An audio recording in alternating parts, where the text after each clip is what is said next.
हैं। नमस्कार जी। नमस्कार जी। क्या नाम है सर आपका? कृष्णदास है जी मेरा नाम। आप कहाँ से आए हैं? मैं अट्टा गांव से, अट्टा जोरासी गांव से हूँ और मेरा ज़िला पानीपत है और तहसील समाल का है। संत रामपाल जी महाराज की शरण में आने से पहले आप क्या भक्ति साधना करते थे?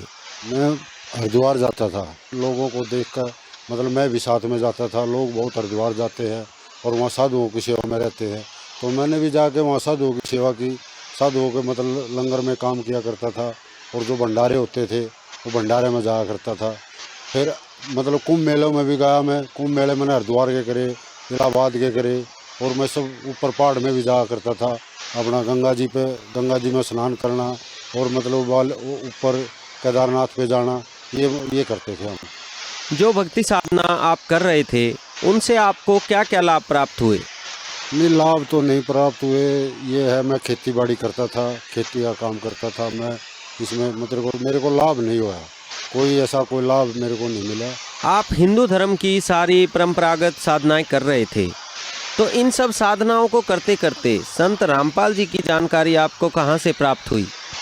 भाई मेरे घर में टीवी था और मेरे घर वाले वो टीवी देखा करती थी, वो सत्संग सुना करती थी परमात्मा का, कबीर साहब का। तो वो बोली कि भाई इस संत को देखो, जो ये संत इतना ऊंचा ज्ञान दे रहा है, तुम इस संत के पास जाकर देखो। तो मैंने कहा अभी तो मैं संतों के पास ही जाता हूँ, हरिद्वार जाता हूँ, वहाँ भी तो संत है।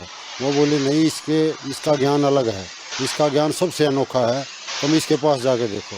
तो मैं बीड़ी पीता था, सिगरेट पीता था और मैं सुल्फा भी पी लिया करता था। तो मेरे घरवाले का विचार सुना मैंने, चलो मैं भी महा चल मैं देखता हूँ। तो मैंने देखा, टीवी पर देखा, ये साधना टीवी पर गुरु रामपाल जी महाराज का वो चला करता था। तो मैंने वहाँ देखा तो गुरु रामपाल जी महाराज के जो विचार सुने तो बहुत उच्च थे। फिर मैंने देखा भाई ये साधु है ना, ये तो कुछ अलग ही बात कर रहा है। तो ये सतयुग की, कलयुग की और मतलब त्रेता की, द्वापर की, वो सभी बातें बताते थे।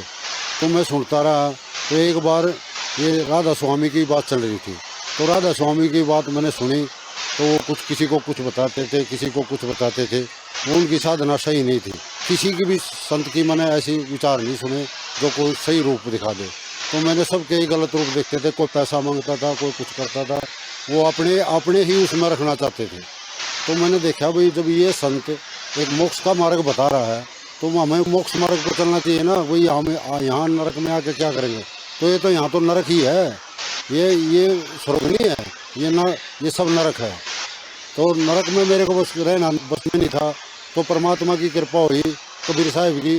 तो मेरे को मतलब मैंने सोचा भाई संत रामपाल जी महाराज से मैं ज़रूर मिलूँ और उनसे देखूँ वो क्या क्या भक्ति बताते हैं। फिर मैं 13 मार्च 2013 को मैं उनके आश्रम में गया। मेरे को मैं 2 बीड़िया के बंडल भी थे और सिगरेट भी थी और माचिस भी थी। तो उनने मेरा वहाँ झाड़ा लिया। वो बोले जी ये बीड़ी सिगरेट ये निकाल दो, ये हमारे यहाँ अलाउड नहीं है। तो हमने वो बीड़ी सिगरेट निकाल दी।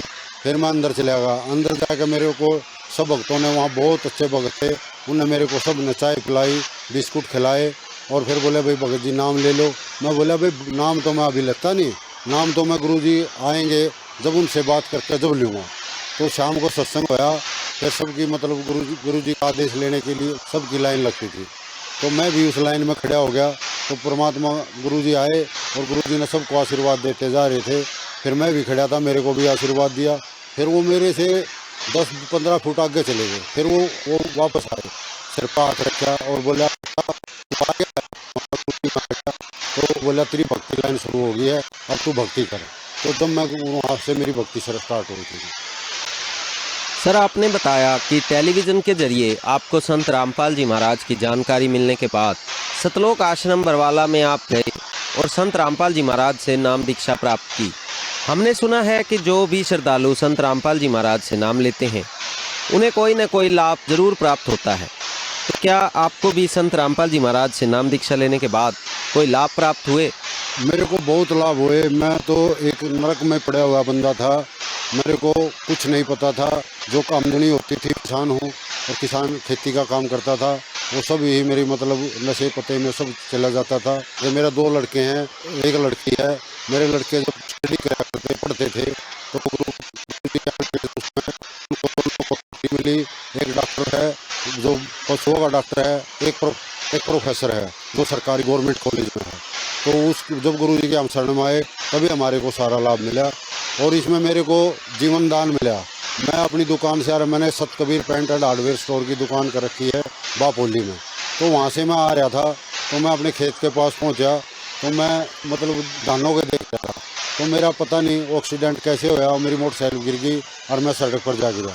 सड़क पर जा गिरने से मेरे सिर में चोट लगी। तो मेरे रात को मेरे बच्चों ने देखा मेरे को, अगर मेरे पिताजी को चोट लग रही है तो रात को उन्हें उठा वो डॉक्टर साहब के पास ले गए। डॉक्टर साहब ने बोला भाई अभी तो इसकी हालात ठीक है पर इसके हालात ख़राब हो सके हैं। तो मेरे को सुबह मेरे बच्चे मेरे को पानीपत ले गए और पानीपत ले जाकर मैं भर्ती करवा दिया। तो डॉक्टर साहब बोले भाई इसकी बचने की कोई उम्र नहीं है, इसके सिर में बहुत गहरी चोट है। तो वो बच्चे भी बेचारे, वो घरवाली भी रोने लग गई और बच्चे भी रोने लग गए। तो वो बोला भाई इसका ऑपरेशन मैं 72 घंटे के बाद कर सकता हूँ, अगर ये 72 घंटे तक जी गया तो मैं इसका ऑपरेशन कर सकता हूँ, नहीं मैं कोई ऑपरेशन नहीं करूँगा। तो वो बच्चे बोले जी ठीक है, नहीं हम इनको दिल्ली ले जाते हैं। तो 72 घंटे इंतज़ार किया। क्यों मेरे को जब मैं अस्पताल में भर्ती हुआ तो मेरे पास गुरु जी आ गए, गुरु रामपाल जी महाराज आ गए। मैं पढ़ा था, गुरु रामपाल जी महाराज बोले अगर बेटा तेरा कुछ नहीं होगा, तेरी भक्ति उम्र बढ़वा दी है और तू भक्ति कर। तो मेरा ऑपरेशन होया। फिर मेरे को उसमें धर्मराज के लोक में भी गया हूँ और धर्मराज के लोक में भी मैंने देखा बहुत बुरा हाल था और वहाँ सबकी परीक्षा ली जा रही थी, कोई नरक में भेज रहा था, कोई स्वर्ग में भेज रहे थे। तो वहाँ कबीर साहब आ गए और संत रामपाल जी महाराज आ गए। तो उन्होंने कहा भाई इसकी भक्ति उम्र बढ़ा दो और इसको छोड़ दो। वो बोले नहीं जी इसकी तो 52 साल की उम्र है, इसकी भक्ति उम्र पूरी होगी। वो बोले नहीं अभी तो इन्हें भक्तियाँ स्टार्ट हुई है, इसकी भक्ति उम्र बढ़ाओ। तो उनके कहने से, गुरु जी के कहने से और परमपिता परमात्मा के कहने से मेरी भक्ति उम्र बढ़ाई गई और मैं जब नीचे आया तो मेरे को तो अस्पताल वाले तो कहते थे अभी तो कोमा में चलेगा, मैं किसी से बात नहीं कर सकूँ था, कुछ नहीं कर सकूँ था। जब मैं 14वें दिन मेरे सांस जागृत हुए तो सबका डॉक्टरों को भी खुशी हुई और सब कह भाई ऐसा तो हो नहीं सकता, तो ऐसा नहीं हो सकता। वो मेरे से बोले भाई ऐसे कैसे होया? मैं बोला मेरे परमपिता परमात्मा ने और मेरे गुरुजी ने मेरे को दूसरा जन्म दिया है, तो वहाँ से मेरे को दूसरा जन्म मिला जी।